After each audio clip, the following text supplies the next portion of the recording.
Hello guys, how are you? I'm Hardeep Singh. Welcome back to your own YouTube channel. IELTS updates and recent exams. For more updates related to recent IELTS exam writing test topics, listening, reading, practice test, and speaking, you got guesswork. Please, guys, participate in everyday listening and reading practice test to achieve your desired band score in your actual IELTS exam. Please hit the like and subscribe button. Press the bell icon for the upcoming notifications. Don't forget like, subscribe and share my YouTube channel and my Facebook page, IELTS updates and recent exams. Part 1. You will hear a man arranging to get a telephone connection. First, you have some time to look at questions 1 to 4.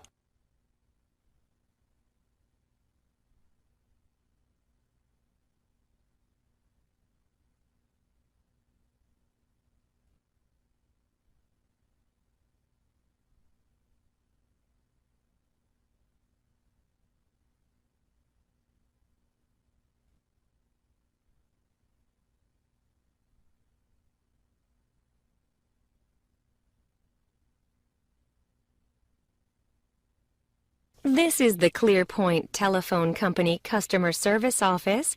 My name is Ms. Jones. How may I help you?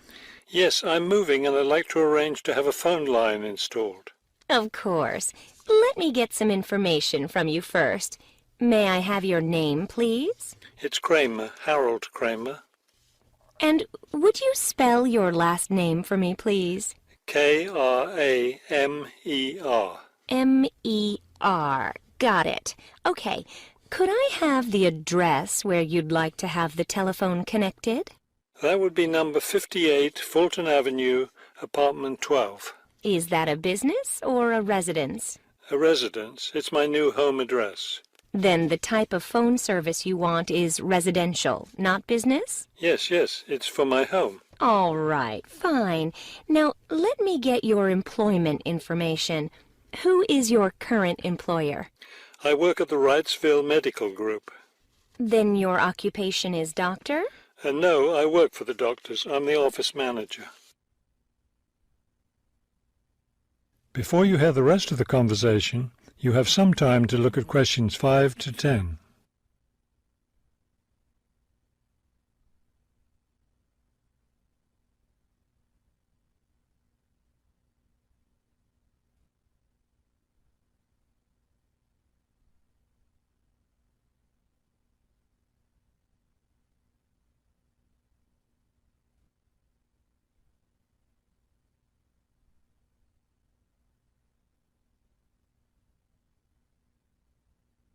Now listen and answer questions 5 to 10.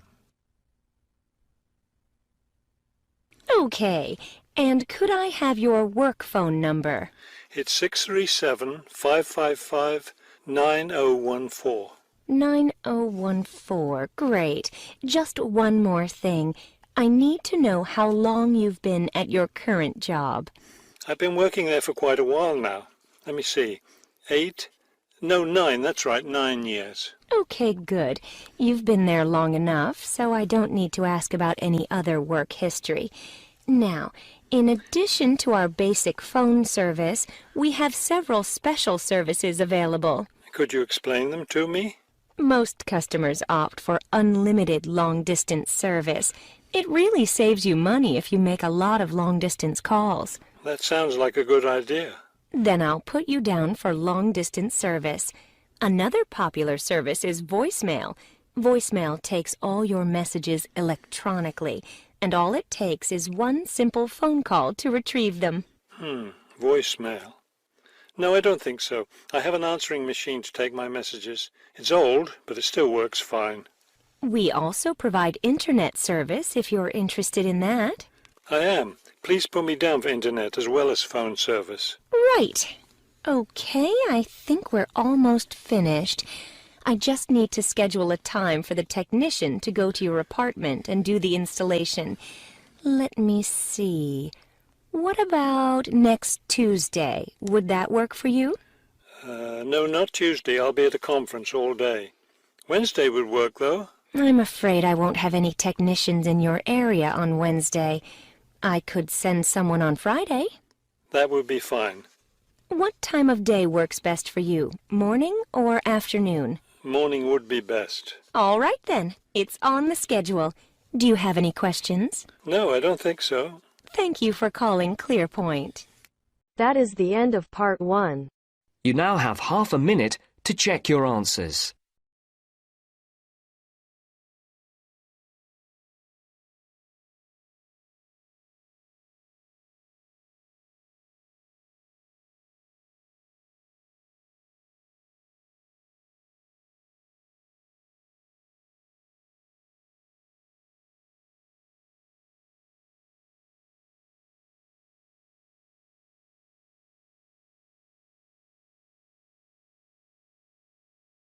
Now turns to part 2. You will hear a radio interview about an upcoming fair. First, you have some time to look at questions 11 to 14.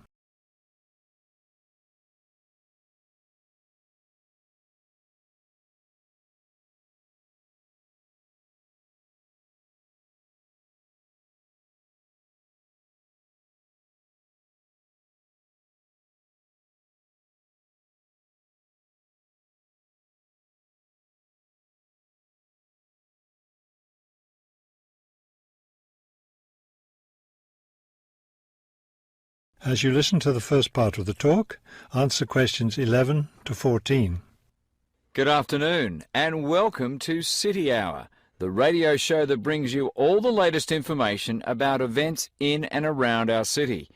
Today we have with us Cynthia Smith, who is heading up this year's City Fair. Cynthia, would you start by giving us some of the basic information about the fair? Where will it take place this year? I'm glad you asked that question because I know most people will be expecting the fair to be at the fairgrounds as usual, but we've had to change the location this year due to some construction work. You know, they're building the new high school in that neighbourhood and they've been using the fairgrounds as a place to store construction materials. So we've moved the fair to City Park, which I think is a wonderful location. Yes, that will be a great place for the fair. I understand that the fair begins on Friday morning with a special opening event. Actually, it won't begin until that evening, but you're right about the special event. Traditionally, we've begun with a parade, but this year our opening event will be a special dance performance. And the most exciting part is that the mayor will be one of the dancers. The mayor is a woman of many talents. Cynthia, could you tell our listeners about the price of admission? What will it cost to attend the fair? We're trying to keep the price down as much as possible. A 3-day pass is just $25, or you can buy a Saturday or Sunday only pass for $15. The opening event on Friday, the dance performance, doesn't cost anything to attend, and we're hoping a lot of people will come to watch that. Before you hear the rest of the talk, you have some time to look at questions 15 to 20.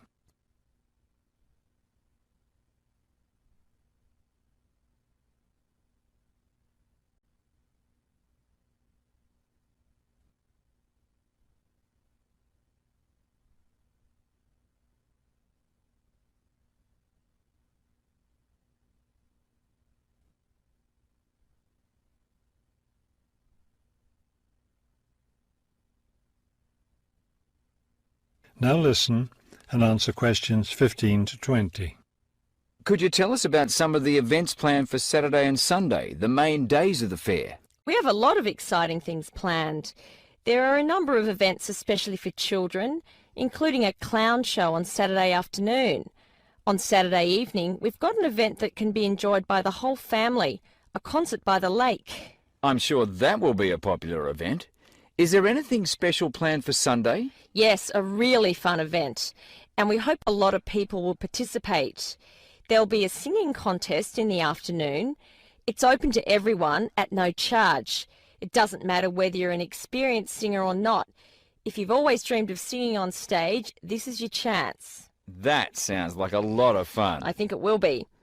I'd also like your listeners to know that besides the special events I've mentioned, there will be things taking place all weekend.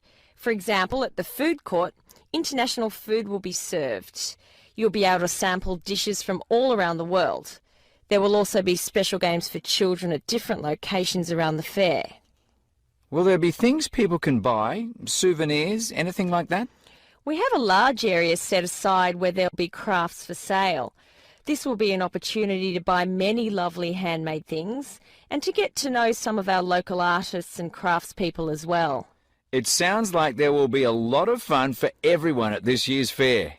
Thank you for sharing the information with us, Cynthia. Thank you for inviting me. That is the end of part 2. You now have half a minute to check your answers.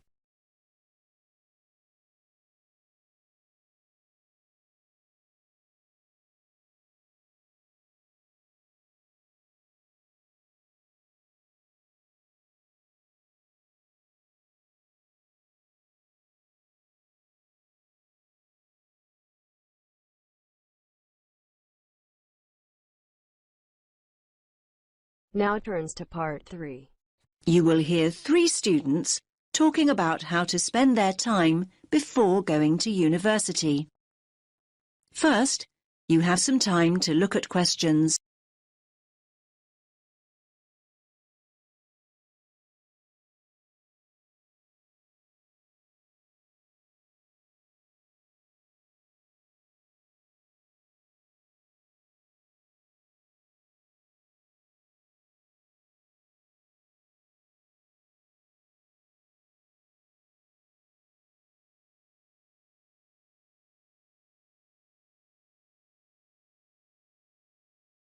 Listen carefully to the first part of the discussion and answer questions.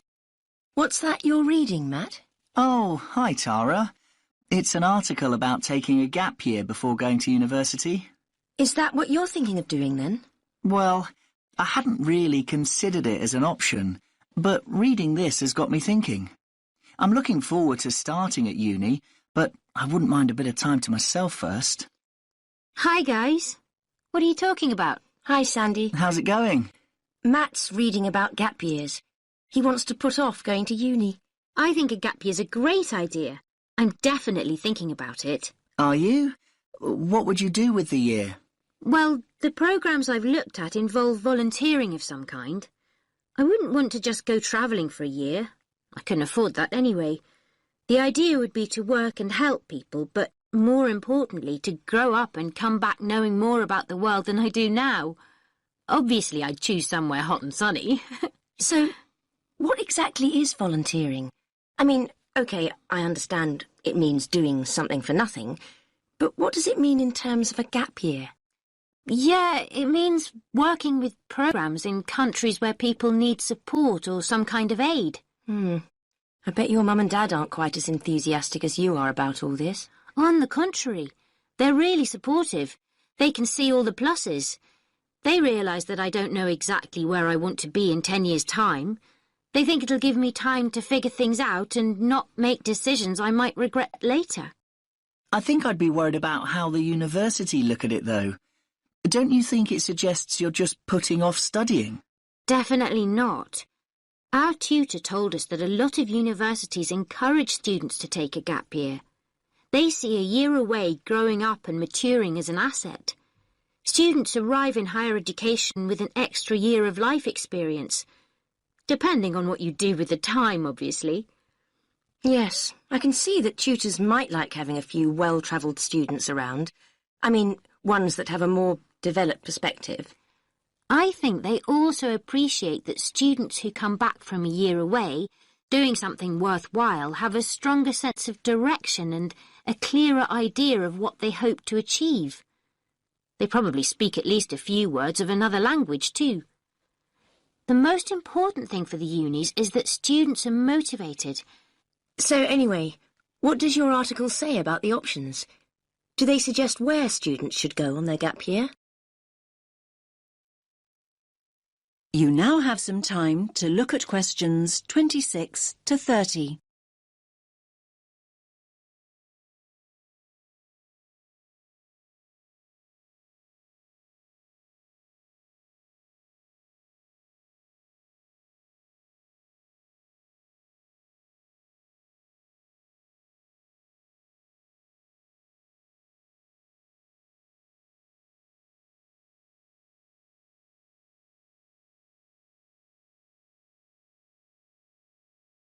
Now listen to the rest of the discussion and answer questions 26 to 30.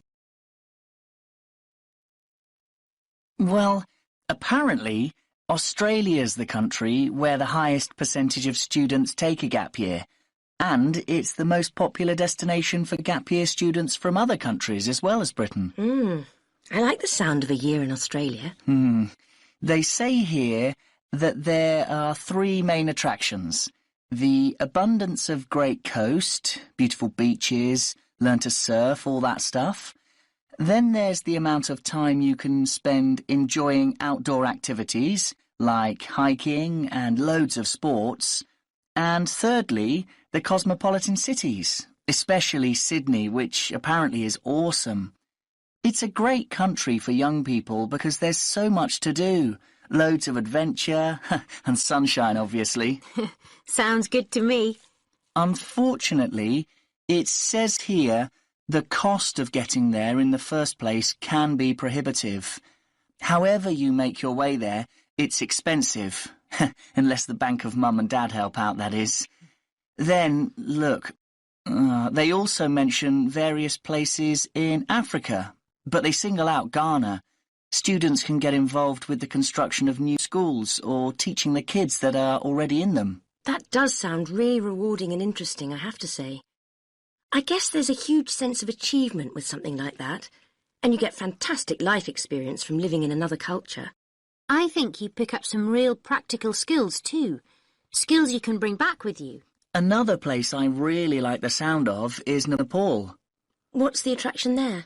Most of the volunteering involves teaching again, and it's that sense of achievement that people are after. They also say, let me read it, students are attracted by the simplicity of daily existence. I think they mean you have to spend a year without your computer and all the rest of it. It's all about going back to basics. So where do people stay? They live on farms or in mountain retreats. I'm not so sure I could manage that. I don't mind hard work, but I like a hot shower at the end of the day. Yeah, I imagine the food's not great either. They do actually say here that one of the things volunteers miss is good food choices. Anyway, there are plenty of other options. Why don't you read the rest of the... That is the end of part 3. You now have half a minute to check your answers.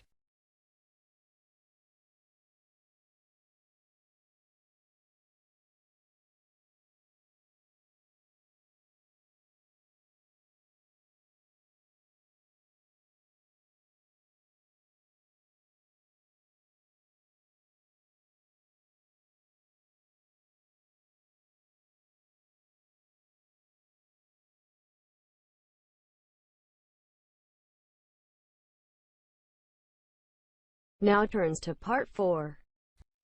You will hear part of a lecture about animals. First, you have some time to look at questions 31 to 40.